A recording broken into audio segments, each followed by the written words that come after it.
പുതിയ അവസ്ഥയുമായി അമ്മ പതുക്കെ പതുക്കെ ഇണങ്ങി വരുന്നു. അച്ഛനില്ലാത്ത വീട്ടിൽ അമ്മ എങ്ങനെ ഒറ്റയ്ക്ക് താമസിക്കുമെന്നതായിരുന്നു മകൻ്റെ പേടി.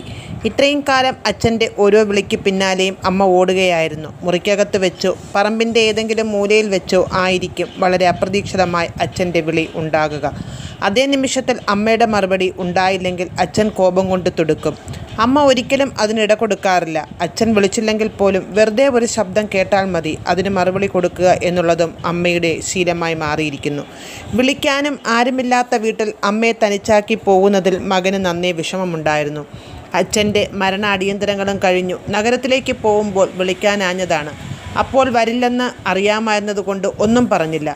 രാത്രി വന്ന് കിടക്കാൻ വേണ്ടി ആ കുട്ടിയോട് പറഞ്ഞിട്ടുണ്ട്. സ്വയം ആശ്വസിപ്പിക്കാൻ വേണ്ടി മകൻ പറഞ്ഞു, അതൊന്നും സാരമില്ല, നീ പൊയ്ക്കോ, വൈകിയാൽ ബസ് തെറ്റും.